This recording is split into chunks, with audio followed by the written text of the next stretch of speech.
America की जानिब से ईरान में फेंका गया बंकर बस्टर बम फट न सका और वो बंकर बस्टर बम ईरान के हाथ लग गया। ईरान के हाथ लगने के बाद उसकी टेक्नोलॉजी दो सुपर पावर्स को ट्रांसफ़र भी हो गई। ये वो खदशात है जो अमेरिका की जानिब से जिनका इजहार किया गया। आमिर रज़ा से बात करते हैं। आमिर भाई, अमेरिका ने ईरान पर बंकर बस्टर बम गिराए, जिनमें से कहा जा रहा है कि एक बंकर बस्टर बम फट नहीं सका था और उसकी टेक्नोलॉजी जो है वो चाइना और रशिया तक भी पहुंच चुकी है। देखिए, ये पहली बात तो ये है कि ये समझे कि बंकर बस्टर बम है क्या, दुनिया का वो बेहतरीन टेक्नोलॉजी जिस पर अगर कहा जाए कि अमेरिका नाज कर सकता है और ये किसी दूसरे मुल्क के पास ऐसी टेक्नोलॉजी नहीं है। वो बम जिसको ये BU-57 कहते हैं वो मौजूद है। B-2 के ज़रिए ये गिराया जाता है और एक ही जहाज़ पर सिर्फ 2 बम आ सकते हैं और ये दोनों जब गिराए जाते हैं तो एक दूसरे के पीछे ये सफ़र करते हैं और पहला बम जो है वो 60 मीटर तक, यानी आप इसको समझे 180 फुट तक जो है गहरा गड़ा जो है वो खोता है और उसके अंदर फटता है और दूसरा उसके बिल्कुल बाद में आकर मज़ीद नीचे, मजीद गहराई दूसरे बम से जो है ना, आप कहाँ तक जाएंगे। आप 180 फुट से आप उसको डबल कर लें तो वो तो 340 फुट बन जाएगा। तो इससे इतने गहरी जगह पर आपने जो भी इंस्टॉलेशन की रखी होगी वो जो है वो तबाह बर्बाद हो जाएगी। और इस तरह से वो ममालिक जो कि ज़ेर ज़मीन एटमी रिएक्टर ज़ेर ज़मीन अपने मिसाइल बैटरीज़ रखते हैं, उनके लिए बहुत बड़ा ख़तरा है। देखें, आजकल ईरान के साथ क्योंकि उनका मामला चल रहा है तो ईरान ने अभी पिछले दिनों चंद अपने मिसाइल सिटीज़ जो हैं उनको रिवील किया है, खोला है और ये पहाड़ों के अंदर मौजूद हैं और ईरान ने उनको डिज़ाइन ही इस बम के ये इस बंकर बस्टर को, यानी इस बम को मद्देनजर रख के किया हुआ है डिज़ाइन, ताकि वो वहाँ तक पहुँच ना सके। इसमें जो इसका असल चीज़ है वो इसका डेटोनेटर है। या आपको हैरानगी होगी सुन के। देखें, 20 फुट लंबा बम है। इसमें तकरीबन इसका जो अपना खुद का मजमूई वज़न है वो 13,500 किलो है। 2,700 किलो ये मवाद लेके जाता है। लेकिन इसकी खूबी ये है कि ये एक ही वक्त में सारे का सारा नहीं फटता है, पोर्शंस में फटता है। शायद वीडियो और तस्वीरें अवेलेबल भी हैं। ये जब बंकर पर गिराया जाता है तो ये पहले तो वो उसको एक ड्रिल की तरह छेदता है, वो भी असल में बम का फटना ही है, लेकिन जब उसका असल डेटोनेटर है उसने अपनी गहराई में जाके फटना है। सही, यानी एक खास गहराई में जाके उसने फिर फटना है ताकि मजीद नुकसान देखिए, हम मिसाइल्स देखते हैं, मिसाइल टकराया फट गया, बिल्कुल इसी तरह होता है। बम गिरा फट गया, लेकिन ये गिरता है तो फिर ये होल किया जाता है, यानी ड्रिल करते हुए की तरह एक होल बनाता है, नहीं, फिर मजीद होल नहीं बनाता जी, ये फटता हुआ नीचे जाता है। अच्छा। यानी ये इतना, इसका वज़न इतना है कि ये ज़मीन में गहरा गहरा खोता हुआ चला जाता है। इसकी डिज़ाइनिंग में उन्होंने इस तरह से इसकी राफ्ट्स बनाई है, ये देखें, बिल्कुल ये स्टाइल है। तो ये ज़मीन में बिल्कुल आपने उस तरह से, अगर आपने कभी अब उसकी मैं मिसाल आपको कैसे दूँ, कुछ चीज़ें हैं ड्रिल के अंदर भी जो इस तरह से होती हैं और इनको वो लगाया जाता है, ये खोता हुआ जाता है और फिर उसके बाद फट जाता है। अब आए उस तरफ, अमेरिका ने B-2 के ज़रिए बम गिराए थे ईरान की न्यूक्लियर इंस्टॉलेशंस को तबाह करने के लिए और उसकी मिसाइल बैटरी अंडरग्राउंड जो थी उनको तबाह करने के लिए। खुशकिस्मती से ईरान ने पहले से इसकी तैयारी कर रखी थी, लेकिन उसके बावजूद उसके बहुत सारे एटमी रिएक्टर्स जो थे उनको नुकसान पहुंचा था और उसके साथ साथ उनकी मिसाइल जो सिटीज़ थे उनके दहानों को, यानी उनके जो मुंह थे या उनके गेट्स थे उनको नुकसान पहुंचा, जिनको एग्जास्ट बोला जा रहा था, वहाँ पर नुकसान पहुंचा था।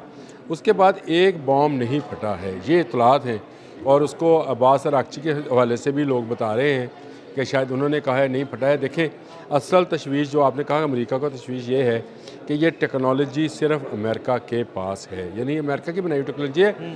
बंकर बस्टर बॉम्ब्स जो हैं ये और भी हैं दुनिया में, ये नहीं है चीन और रशिया नहीं बनाते हैं, वो भी बनाते हैं, हत्ता कि पाकिस्तान का टीपू भी है।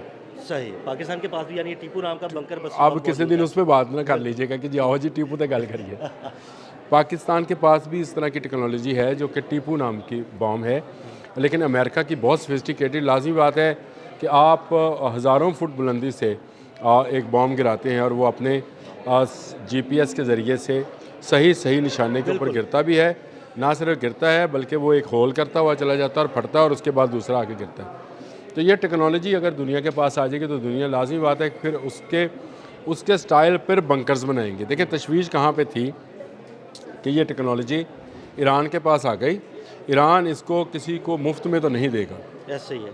अगर ये टेक्नोलॉजी ईरान अमेरिका की टेक्नोलॉजी चीन या रशिया को देगा तो बदले में इसी टेक्नोलॉजी को लेगा। जो मैंने अभी तक एक रिसर्च में पढ़ा था कि अगर इसका रिवर्स टेक्नोलॉजी इस पर लागू की जाए तो दो चीज़ें हासिल होती हैं जी।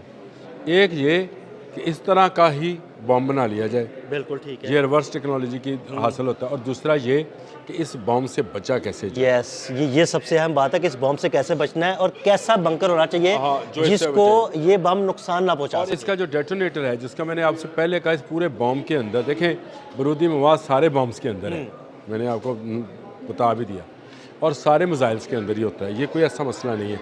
लेकिन एक ऐसा डेटोनेटर जिसको पता है कि मैंने 60 फुट की गहराई में जाके फटना है, इतनी मालूमात उसके पास हो, वो टकराने से फटे ना।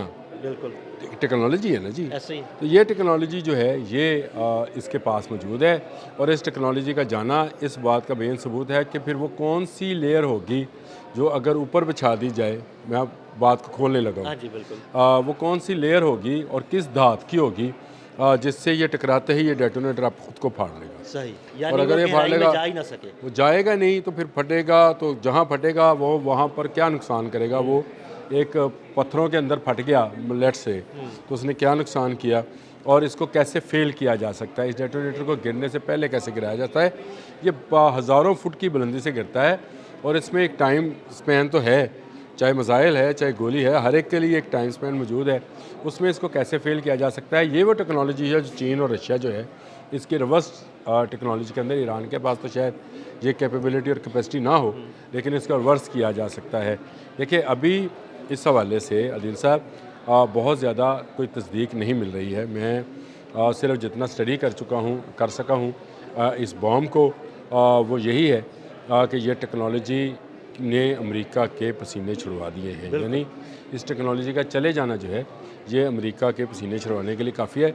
इस तरह का मैं एक वाक़या आपको सिर्फ कोड करने के लिए बता रहा हूँ कि एक मिसाइल जो अफ़गानिस्तान में दागा गया था वो पाकिस्तान में आकर गिरा था। बिल्कुल ऐसे ही है। और जिस तरह से आईसीसी ने मोहसिन नकवी की मिन्नतें की हैं ना, अमेरिका ने मिन्नतें की थी हमारा मिसाइल वापस कर। बिल्कुल ऐसे ही है। वो मिसाइल फट नहीं सका था और पाकिस्तान के हाथ लग गया। ये तो देखें, टेक्नोलॉजी पाकिस्तान के हाथ लग गई। ये चीज़ें जो हैं, ये चीज़ें फिर आपको बताती हैं कि भाई आपकी चीज़ अगर दुश्मन के हाथ में लग जाए तो आप उसकी रिवर्स टेक्नोलॉजी के अंदर जाकर क्या क्या नई इनोवेशंस कर सकते हैं। आपको दुश्मन की भी चीज़ों का पता चल जाता है, और फिर आपके उससे आप सेफ गार्ड भी बना सकते हैं। तो वो सेफ गार्ड जो है ये ईरान बना सकता है।